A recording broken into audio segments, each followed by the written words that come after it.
Taste Daily. Taste the Daily. போக்குவரத்து துறை மோசடி வழக்கில் 1 வருடத்திற்கு மேலாக சிறைவாசம் அனுபவித்த செந்தில் பாலாஜியை டாஸ்மாக் விவகாரத்தில் குறி வைத்து அமலாக்கத்துறை கட்டம் கட்டியிருப்பது கோடை வெயிலை விட சூட்டை கிளப்பியிருக்கிறது. அமைச்சர் செந்தில் பாலாஜியின் சொந்த மாவட்டமான கரூர் அமலாக்கத்துறை கட்டுப்பாட்டில் வந்திருக்கிறது.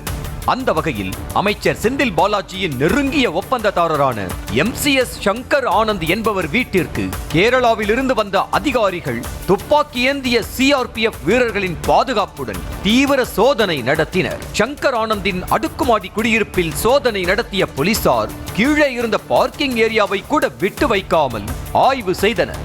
அத்தோடு ராயனூர் பகுதியில் அமைந்துள்ள கொங்கு மெஸ் மணி என்பவரது வீடு, கோதை நகரில் உள்ள சக்தி மெஸ் கார்த்திக் என்பவரது வீடுகளிலும் சோதனை நடத்தியது. இருவரும் அமைச்சர் செந்தில் பாலாஜிக்கு நெருக்கமானவர்கள் என்ற நிலையில் பல கேள்விகளை முன்வைத்து விசாரணையும் நடந்தது. முதலில் கரூரை மையப்படுத்தி அமலாக்கத்துறை களமிறங்கியதும் பழைய மோசடி வழக்கின் தொடர்ச்சியாகத்தான் சோதனை நடத்தப்படுவதாக கூறப்பட்டது.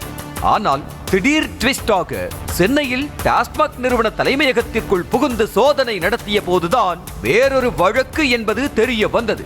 சென்னை எழும்பூரில் டாஸ்மாக் தலைமையகம் தொடங்கி டாஸ்மாக் நிறுவனத்திற்கு மது விற்பனை செய்யும் நிறுவனங்களிலும் அமலாக்கத்துறை ரெய்டு விரிவடைந்தது. மேலும் அம்பத்தூரில் உள்ள அரசு மதுபான குடோனிலும் சோதனை நடத்திய ED அதிகாரிகள் மதுபானங்கள் எங்கிருந்து கொள்முதல் செய்யப்படுகின்றது, எங்கு அனுப்பி வைக்கப்படுகிறது, அதன் கணக்கு வழக்குகள் என்ன என்ற விவரங்களை ஆய்வு செய்தனர். அந்த வகையில் தியாகராய நகரில் இயங்கி வரும் திமுக MP ஜெகத் ரட்சகனுக்கு சொந்தமான அக்கார்டு டிஸ்டிலர்ஸ் அண்ட் பிரவர்ஸ் பிரைவேட் லிமிடெட் என்ற நிறுவனம், வாசுதேவன் சிவபிரகாசம் என்பவர் நடத்தி வரும் கோல்ஸ் நிறுவனம், 1000 விளக்கு பகுதியில் உள்ள ஜெயமுருகன் என்பவர் நடத்தி வரும் SNJ நிறுவனங்களில் சோதனை நடந்து வருகிறது. அதாவது டாஸ்மாக் நிறுவனம் கொள்முதல் செய்யும் மதுபானங்கள் பெரும்பாலும் இந்த 3 நிறுவனங்களில் இருந்துதான் அதிக அளவில் கொள்முதல் செய்யப்படுகிறது. இந்த நிலையில் டாஸ்மாக் நிறுவனத்திற்கு மதுபானங்கள் கொள்முதல் செய்வதில் முறைகேடு என எழுந்த புகாரில் தான் தற்போது அமலாக்கத்துறை சோதனை நடத்த தொடங்கியிருப்பதாக தகவல்கள் தெரிவிக்கின்றன.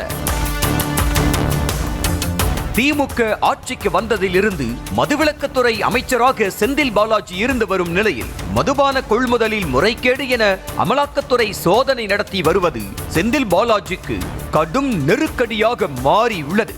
அத்தோடு ரெய்டில் சிக்கியிருக்கும் மதுபான உற்பத்தி நிறுவனங்களில் அக்கார்டு நிறுவனம் MP ஜெகத் ரட்சகனுக்கு சொந்தமானது என்பதால் இந்த திடீர் சோதனை அவருக்கும் தலைவலியாக மாறியுள்ளது.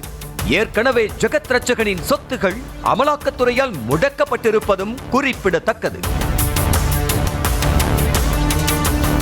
இந்த நிலையில அமலாக்கத்துறை ரெய்டு குறித்து புதிய தகவலும் கிடைத்துள்ளது. அதாவது கொள்முதல் செய்யப்படும் மதுபானங்களுக்காக உற்பத்தி நிறுவனங்களிடமிருந்து டாஸ்மாக் நிறுவனம் கமிஷன் வாங்குவதாக கூறப்படுகிறது. 48 குவார்ட்டர் பாட்டில்கள் அடங்கிய கேஸ் ஒன்றுக்கு 75 ரூபாய் முதல் 100 ரூபாய் வரை உற்பத்தி நிறுவனங்கள் டாஸ்மாக்கிற்கு கமிஷனாக கொடுப்பதாக சொல்லப்படுகிறது.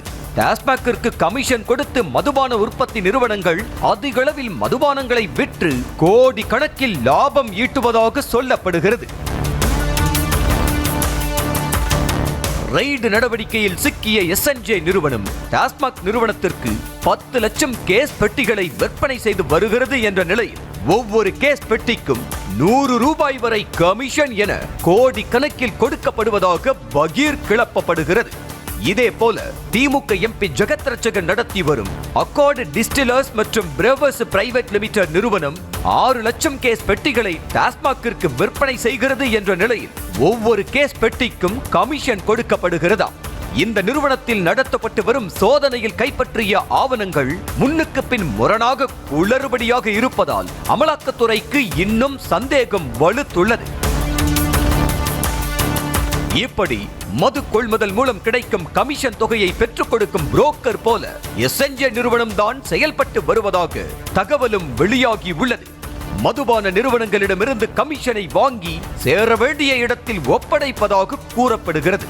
வருமானத்தை மறைத்து முறைகேடு செய்ததாக மது உற்பத்தி நிறுவனமான கால் சம்பந்தப்பட்ட இடங்களில் கடந்த 2019ஆம் ஆண்டே வருமான வரித்துறை சோதனை நடத்தியது என்ற நிலையில் தற்போதைய அமலாக்கத்துறை சோதனையிலும் அந்த நிறுவனம் சிக்கி உள்ளது.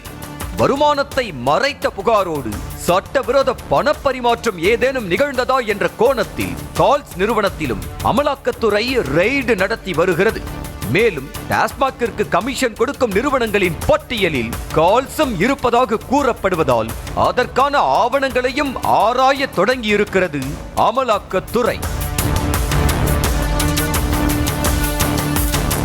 இதனிடையே விழுப்புரத்தில் எம்ஜிஎம் நிறுவனத்திற்கு சொந்தமான மதுபான ஆலையிலும் அமலாக்கத்துறை அதிகாரிகள் சோதனை நடத்தி வருகின்றனர். 4 பேர் கொண்ட அதிகாரிகள் குழு வந்து டாஸ்மாகிற்கு எவ்வளவு மதுபான பாட்டில்கள் விற்பனை செய்யப்படுகிறது, மது விற்பனை மூலம் கிடைக்கும் வருமானம் எப்படி பயன்படுத்தப்படுகிறது, சட்டவிரோத பணப்பரிமாற்றம் ஏதேனும் நிகழ்ந்ததா என சோதனை தீவிரப்படுத்தப்பட்டுள்ளது. கோவையில் சிவாஸ் என்ற மது ஆலையிலும் சோதனை நடக்கிறது. மது உற்பத்தி நிறுவனங்கள் டாஸ்மாக் நிறுவனங்களை குறிவைத்து நடத்தப்பட்டு வரும் இந்த சோதனை அமைச்சர் செந்தில் பாலாஜிக்கு வைத்த குறி என்றே சொல்லப்படுகிறது.